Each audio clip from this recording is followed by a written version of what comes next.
जय हिंद दोस्तों। देखिए आज मैंने आज बाजार में फिर से 3 ट्रेड ली थी और मेरा आज क्या हुआ है, लॉस हुआ है। देखिए मैं आपको बता देता हूँ कि मेरे साथ लॉस कहाँ पर हुआ है। देखिए आज आओ, अगर आप बाजार को देखा होगा आपने, कल हमारे साथ मार्केट में क्या हुआ, एक बाजार ने एक शार्प अप मूव दिया, राइट। अप मूव देने के बाद यहाँ पे क्या हुआ, आज यहाँ पे कंसोलिडेट करने लगा। फिर मार्केट ने जैसे ही गैप अप ओपनिंग देने के बाद स्ट्रॉन्ग ये बेरिश कैंडल बनी।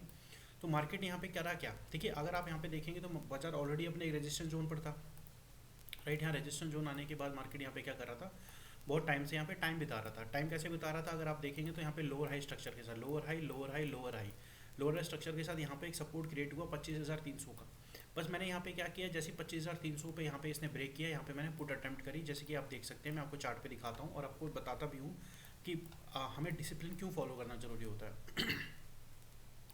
जैसे ही इसने 25,300 के लेवल को ब्रेक किया, मैंने यहाँ पे पुट अटेम्प्ट करी। बट यहाँ पे हुआ क्या कि पुट अटेम्प्ट यहाँ पे मेरे से 2 बार हो गई, राइट। 2 बार होने के बाद यहाँ पे क्या हुआ, बाजार ऊपर की तरफ आया तो यहाँ पे मेरा एसएल ट्रिगर हुआ, राइट। एसएल ट्रिगर हुआ, जब एसएल ट्रिगर हुआ तो मेरे को दिमाग में ये आया कि देखिए बाजार का कल का मूव क्या था, कल बाजार बुलिश था, राइट। बुलिश इसने एक अप मूव दिया था, तो यहाँ पे जर्नली बाय एंड डिप की स्ट्रैटेजी लगानी चाहिए थी, या हमें एक बार वेट करना चाहिए था कि कंप्लीटली बाजार इस 25,300 के 24,300 के नीचे रहकर बाजार अगर यहाँ पे बेरियर स्ट्रक्चर बना था तब मुझे पुट लेनी चाहिए थी। बट मैंने यहाँ पे क्या किया, मैंने थोड़ा सा यहाँ पे इम्पेशेंट दिखाते हुए 24,300 के नीचे ही पुट अटेम्प्ट करी, जिसमें मेरा मुझे पहली जो 2 ट्रेड में पुट साइड पे लॉस हो गया। तो मैंने देखिए उसके बाद क्या करा, जैसे ही यहाँ पर इसने 25,300 पे सपोर्ट लेके ऊपर की तरफ निकलने की कोशिश करी, तो यहाँ पे जैसे इसने दोबारा प्रीवियस हाई के ऊपर गया, इस जोन के ऊपर गया। अगर मैं यहाँ पे इसका थोड़ा सा कलर चेंज करता हूँ, मैं बताता हूँ। जैसे इसने इस जोन के ऊपर ही इसके कल के हाई के ऊपर जैसे निकला, तो मैंने यहाँ पे कॉल बाय करी। और मेरा स्टॉप लॉस क्या था, मेरा स्टॉप लॉस ये वाला जोन था, ये वाला जोन, राइट। अगर आप चार्ट पे देखेंगे तो मैं इसको थोड़ा जूम इन कर लेता हूँ तो आपको थोड़ा सा क्लैरिटी होगी। जैसे ही बाजार ने कल के हाई के ऊपर निकला, तो मैंने इस वाली कैंडल पे 12 बजे की कैंडल पे यहाँ पे लॉन्ग साइड का ट्रेड लिया। और मेरा स्टॉप लॉस क्या था, मेरा स्टॉप लॉस था 24,340 का मेरा एसल था। और उसके बाद मार्केट ने क्या किया, 12 बजे के बाद बाजार आराम से कंसिस्टेंटली यहाँ पे सवा 12:30 बजे तक 24,380 तक सस्टेन रहा, ठीक है। बस यहाँ पे हुआ क्या कि मैंने उसके बाद उसको अपना क्या करा, अपना ट्रेलिंग ऐसे लगाया कहाँ पे कि प्राइस जोन, अगर प्राइस इस जोन के नीचे निकलता है तो मैं यहाँ पे भी पोजीशन क्लोज कर दूंगा, राइट। देखेंगे जैसे इसने बाजार ने यहाँ ब्रेक किया और यहाँ पे कंसोलिडेट करके दोबारा जब रिवर्स हुआ, तो मेरा यहाँ पे एक लॉन्ग साइड पे दोबारा लॉस हुआ। तो यहाँ पर क्या हुआ, देखिए उसके बाद मेरा क्या हुआ, 12:25 तक मेरी नंबर ऑफ ट्रेड्स 3 पूरी हो गई, ठीक है। फिर उसके बाद मैंने कोई ट्रेड नहीं लिया। मैं आपको दिखाता हूँ अपनी ऑर्डर बुक में जाके, यहाँ पे आपको देखना मेरी सिर्फ 3 ही ट्रेड है। जाके यहाँ पे 6 देखने तो मेरी एग्जैक्ट सिर्फ 3 ट्रेड है, राइट। 2 साइड मेरी पुट पे थी और एक लॉन्ग साइड पे थी। हुआ यहाँ पे क्या कि जो मैंने लॉन्ग साइड की ट्रेड थी, देखिए पुट साइड पे तो मैं आपको बता रहा हूँ मेरी मिस्टेक क्या थी। बाजार ने कल अप मूव दिया, उसके बाद मेरे को ट्रेंड चेंज होने का वेट करना चाहिए था, बट मैं थोड़ा सा ना अर्ली अटेम्प्ट करने की कोशिश करी मैंने। और उसके बाद जब मैंने लॉन्ग साइड पे ट्रेड ली, तो हुआ क्या, प्राइस एक्शन यहाँ पर आप देखेंगे, यहाँ पे क्या हुआ, एक एसएल हंटिंग हुई है। देखिए आज मेरे साथ 2 चीज़ हुई है। पहला एक एसएल ट्रिगर होना, एसएल ट्रिगर मेरा कहाँ पर हुआ है, एसएल ट्रिगर मेरा यहाँ पर हुआ है। और एक दूसरा एसएल हंटिंग होना। आप यहाँ पे आप देखेंगे, यहाँ पे मेरी एसएल हंटिंग हुई, बाजार ने यहाँ पे दोबारा इस जोन पे सपोर्ट लिया और फिर अचानक से मूव ऊपर की तरफ दिया। देखिए जब ऊपर की तरफ मूव जा रहा था ना, तो प्राइस एक्शन यहाँ पे क्या बुलिश था, क्या मैं दोबारा ट्रेड नहीं ले सकता था। अब जरा सोचिए, मैं मार्केट में बैठा हुआ हूँ और मेरे को ऑलरेडी क्या बोलते हैं यहाँ पर 3100 रुपये का लॉस हो गया। क्या मैं दोबारा इस लेवल के ऊपर जब निकला था, यहाँ पे जो एक सपोर्ट रेजिस्टेंस क्रिएट करके यहाँ पे जब इसने ब्रेक किया, क्या मैं यहाँ पे ट्रेड नहीं ले सकता था। मैं 100% ट्रेड ले सकता था, बट मैंने ट्रेड नहीं लिया। रीज़न देखो सिंपल है, मैं यहाँ पे डिसिप्लिन फॉलो करने आया हूँ। और यही डिसिप्लिन जो मैं आपसे बता रहा हूँ, वही मैं अपने वीडियो में आपको बता रहा हूँ, वही मैं आपको शो कर रहा हूँ कि डिसिप्लिन एज अ ट्रेडर आपको डिसिप्लिन मेंटेन करना बहुत ज़रूरी है। यहाँ पे होता क्या कि अभी तो इसने मूव दिखा दिया इसने ऊपर का। लेट सपोज मैं यहाँ पर चौथी ट्रेड डालता, अपना डिसिप्लिन तोड़ता, इमोशनल हो जाता, भाई 3 ट्रेड मैंने ली है, चलो भाई लॉस हो गया है। अब मैं क्या कर रहा हूँ कि अपने इमोशनल होके अब मैं सोच रहा हूँ कि नहीं यार एक अच्छा मूव आ रहा है, सेटअप बहुत स्ट्रॉन्ग बना है।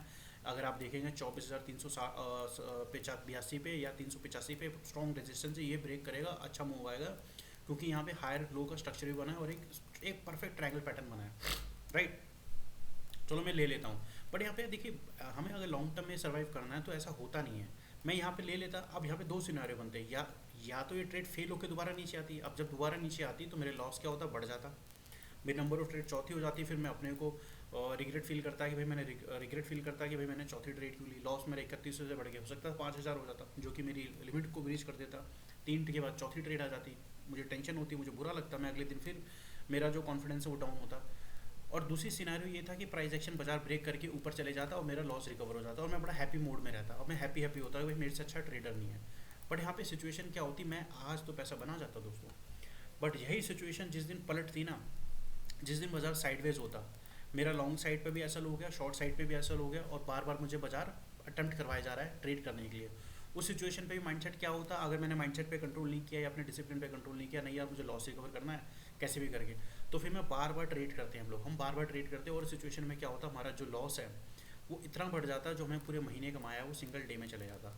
तो देखिए हमें कभी भी ये मिस अपॉर्चुनिटी का वे हमें अफसोस नहीं करना यार ये अपॉर्चुनिटी मिस हो गई। बाजार देखिए कुछ ना कुछ तो बनाता रहता है। हो सकता था कि ये नीचे की तरफ ब्रेक कर देता, इस जोन को ब्रेक करके नीचे चले जाता, बस ये इसने ऊपर ब्रेक किया। देखिए प्राइस एक्शन है, मार्केट कुछ ना कुछ बनाता रहता है, हमें सारे मूव नहीं कैच करने। एज एन ऑप्शन बायर हमें अपने को डिसिप्लिन रखना है, जितना हम डिसिप्लिन रहेंगे ना हम उतनी हमें सक्सेस मिलेगी। हमें सिर्फ ये नहीं सोचना कि हमें आज ही पैसा बनाना है, हमें ओवर द ईयर बनाना है, लंबे टाइम तक बनाना है। तो उस सिचुएशन में हमें क्या करना है, हमें सिर्फ डिसिप्लिन मेंटेन करना है। जैसे कि मैंने डिसिप्लिन मेंटेन किया कि भाई मैंने 3 ट्रेड लेनी थी, मैंने 3 ट्रेड ली, मेरा लॉस हुआ और मैं सेटिस्फाइड हो गया, अपना सिस्टम मैंने बंद कर दिया, जैसे आप यहाँ पे देख रहे हैं। ठीक है, मैं चाहता तो मैं भी इस चौथी ये जो 12:35 की ट्रेड इसको ले सकता था, मैंने नहीं लिया सिर्फ और सिर्फ डिसिप्लिन की वजह से। यहाँ पे क्या हुआ, अपने को कैसे कन्विंस करना है कि क्या मैंने सेटअप फॉलो किया, आंसर है यस। बाजार ने सपोर्ट तोड़ा, मेरे से यहाँ पे गलती हो गई। गलती क्या हो गई कि भाई जब भी बाजार का ट्रेंड पॉजिटिव हो वहाँ पे एक बार ट्रेंड चेंज होने का वेट करें, फिर उसके बाद पोजीशन बनाएं। ये गलती मैंने नोट डाउन करी। क्या उसके बाद बाजार ऊपर की तरफ निकला, क्या मैंने ट्रेंड की डायरेक्शन में ट्रेड लिया, मैंने हाँ जवाब ट्रेड लिया, बट वहाँ पे क्या एसएल हंटिंग हुई, एक्सेप्ट किया। क्या उसके बाद मेरे को चौथी ट्रेड लेनी है, आंसर इज़ नो। क्यों? क्योंकि मैं 3 ट्रेड का लेकर आऊँगा। देखिए मेरा 3 ट्रेड है, आपका 2 हो सकता है, आपका 5 हो सकता है, आपका 1 हो सकता है, आपका जो भी रहे। आपको एक फिक्स पैटर्न में या फिक्स नंबर ऑफ ट्रेड्स या फिक्स लॉस के अंदर ही ट्रेड करना है। उसको ना तो रिकवर करने की कोशिश करनी है, ना ही उसको ब्रीच करने की कोशिश करनी है। क्योंकि एक दिन तो हम बच जाते हैं, बट ये जो गलतियाँ होती हैं ना फ्रेंड्स, ये हमें फंसा देती हैं, और जिस दिन हम फंसते हैं ना तो बहुत बुरे फंसते हैं। फिर हम मार्केट को ब्लेम करते हैं कि यार ऑप्शन बायर पैसा नहीं बना सकता, आपको पैसा बनाने के लिए पता नहीं कौन सा हाई एंड सॉफ्टवेयर चाहिए या बहुत ही या सेलर है। ऐसा कुछ नहीं है, बाजार सबका है, जो डिसिप्लिन है मार्केट सिर्फ उसका है। देखिए मैंने आपको ये बताया, बस आप ध्यान रखिए कि हमें एक ही बात ध्यान रखनी है कि हमें एक दिन में पैसा नहीं बनाना, डे 1 में पैसा नहीं बनाना, हमें ओवर द ईयर पैसा बनाना है। आज आप छोटा लूज़ कर लो, कल का दिन आएगा, हो सकता है कि कल वो रिकवर हो जाए या बड़ा प्रॉफिट मिल जाए। ठीक है, कल फ्राइडे है, कल हो सकता है कि एक अच्छा मूव मिल जाए, कल नीचे का ब्रेक करें नीचे ले लें, ऊपर का ब्रेक करें हम ऊपर ले लें। अपनी गलती से हम सीखें। जैसे मेरे से गलती हुई कि मेरे को अपनी 3 ट्रेड को बहुत प्रिसाइसली अटेम्प्ट करना है, जो कि मैं नेक्स्ट ट्रेड में फॉलो करूँगा। देखिए हमारा डे चार्ट क्या बोलता है, चलिए मैं डे चार्ट पे लेके चलता हूँ। आप ज़रा ध्यान रखना, जो भी मैं आपको बता रहा हूँ ना फ्रेंड्स, आप टेक्निकल एनालिसिस तो किसी भी वीडियो से सीख सकते हैं। जो भी मैं आपको इनपुट्स दे रहा हूँ, जो भी मैं आपको साइकोलॉजिकल बात बता रहा हूँ, ये मैं अपने ओन एक्सपीरियंस से बता रहा हूँ। आप उस बात को आप पत्थर की लकीर मान के चलो। डिसिप्लिन ही आपको मार्केट में एक ही सर्वाइवल है डिसिप्लिन का, क्योंकि हम डिस्क्रिशनरी ट्रेडर हैं, हम कोई मशीन से ट्रेड करते नहीं, अपने दिमाग यूज़ करते हैं, अपना मन यूज़ करते हैं, ट्रेड अटेम्प्ट करते हैं। और एक कभी हमें ग्रीडी बनाता है, कभी हमें फियरफुल बनाता है, हम अपने को बैलेंस करके चलना होता है। तो इसलिए स्ट्रिक्ट रूल, पत्थर की लकीर का रूल फॉलो करें। जो रूल आपके खुद के एक्सपीरियंस है उसको पत्थर की लकीर बना के आगे फॉलो करिए। चलिए मैं डे चार्ट पे लेके चलता हूँ। देखिए डे चार्ट पे अगर आप देखेंगे मार्केट क्या कर रहा है। अब सिंपल डे चार्ट पे यहाँ पे क्या देख रहे हैं, देखिए बाजार डे चार्ट पे साइडवेज जोन में है। ये ऊपर का जोन है 24,630 का, और ये नीचे का सपोर्ट है 24,800 का। मार्केट ने यहाँ पे क्या किया, देखिए बाजार यहाँ से ऊपर की तरफ गया है, तो ये कैंडल जो बनी है ना, ये कैंडल अपनी जो चार्जिंग है 24,300 के ऊपर क्लोज हो रही है, राइट। अगर आप इसको देखेंगे तो हम इसको जनरली कैसे परसीव कर सकते हैं, हम इसको परसीव कर सकते हैं कि भाई मार्केट ने अप मूव दिया और यहाँ पे से एक प्रॉफिट बुकिंग हुई है, जो एक गैप फिल हुआ है यहाँ पे, राइट। तो अब हमारे को कल कैसे क्या हो सकता है हमारे लिए कल, देखिए कल मैं क्या करूँगा, मैं आपको बताऊँ कल मैं वेट करूँगा कैसे, मार्केट के इसके हाई के ऊपर का और इसके लो के ऊपर का। अगर मार्केट इसके लो के नीचे ट्रेड करता है, नीचे ट्रेड करके कोई बेरिश स्ट्रक्चर बनाता है या ट्रेंड चेंज का स्ट्रक्चर बनाता है, तब मैं शॉर्ट साइड पर देख सकता हूँ ट्रेड। या फिर कल के लो को ब्रेक करके ऊपर की तरह बुलिश स्ट्रक्चर बनाता है, तो मैं कॉल साइड पर ट्रेड कर सकता हूँ। जनरली यहाँ पे क्या है कि मार्केट एक रेंज के अंदर आ रहा है, और जैसे जैसे बाजार ऊपर की तरफ निकलेगा ना, तो यहाँ पे जितने भी कॉल साइड की पोजीशन है वो धीरे धीरे कम होती जाएंगे। तो कॉल साइड पे पैसा एक्चुअल में कब बनेगा, जब दोबारा कॉल साइड पे यहाँ पे पोजीशन बनेगी, या तो इसके ऊपर निकल जाए या यहाँ से ब्रेक यहाँ पे आके एक बार नीचे जाए और फिर हाई लो स्ट्रक्चर बना के जो ऊपर निकलता है, तो एक कॉल साइड पे पैसा हमारा बन सकता है। देखिए यहाँ पे इंपॉर्टेंट क्या है, बस हमें चार्ट को देखना। अगर आप चार्ट को प्लेन लैंग्वेज में देखेंगे तो हमें यहाँ पे चार्ट क्या बता रहा है। अगर आप चार्ट को देखेंगे तो ऊपर आया, साइडवेज हुआ, ब्रेक किया, ये देखो ब्रेकआउट दिया, बट अभी बेरिश कैंडल है। अभी फेक ब्रेकआउट कब होगा, जब ये कैंडल यहाँ से नीचे की तरफ आएगी, राइट। सिंपल आपने ये समझना है। देखिए ज़्यादा रॉकेट साइंस नहीं है। ऊपर आया, साइडवेज हुआ, ये साइडवेज हुआ, ये ब्रेकआउट आया। ब्रेकआउट कैसा है, बेरिश कैंडल का। किसके, अभी बाजार कहाँ है, ब्रेकआउट लेवल के ऊपर ट्रेड कर रहा है। ये फेक कब होगा, जब प्राइस एक्शन यहाँ से नीचे की तरफ आएगा। तो अभी फेक नहीं हुआ है, अभी सिर्फ प्रॉफिट बुकिंग हुई। अब हमें यहाँ देखना है कि कल कैसे बिहेव करता है। इसके ऊपर निकलेगा तो दोबारा 24,600 के पास जा सकता है, अगर नहीं निकलता है तो दोबारा नीचे की तरफ आ सकता है। तो हमें कल देखना है, वही बाजार अभी साइडवेज हो सकता है, कल साइडवेज जोन की तरफ चले जाए या हो सकता है ना जाए। बस हमें कल वेट करना है कि कहाँ खुलता है और क्या हाई बनाता है क्या लो बनाता है। हमें डिसिप्लिन मेंटेन करना है अपना। और इसी तरह 1 घंटे के चार्ट पे देखेंगे, आप 1 घंटे के चार्ट पे देखो क्या कर रहा है मार्केट। मार्केट अगेन यहाँ ब्रेक करके यहाँ पे अपने ब्रेकआउट लेवल के ऊपर देखिए कंसोलिडेट कर रहा है, राइट।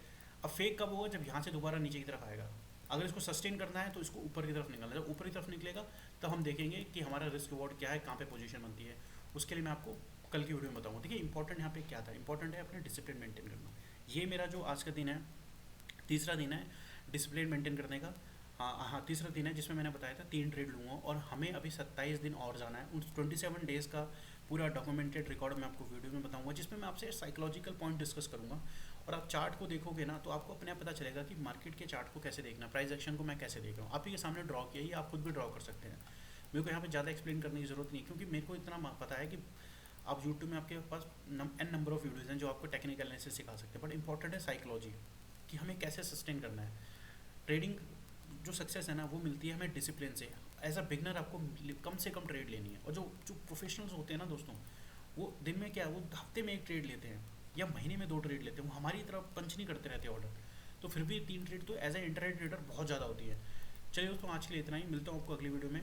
आप कमेंट करके बताइए, आप कमेंट सेक्शन पे ये बताइए कि डिसिप्लिन, आप डिसिप्लिन कर ले अपने अंदर लाइफ में डिसिप्लिन लाने के लिए, ट्रेडिंग में डिसिप्लिन लाने के लिए क्या फॉलो करते हैं।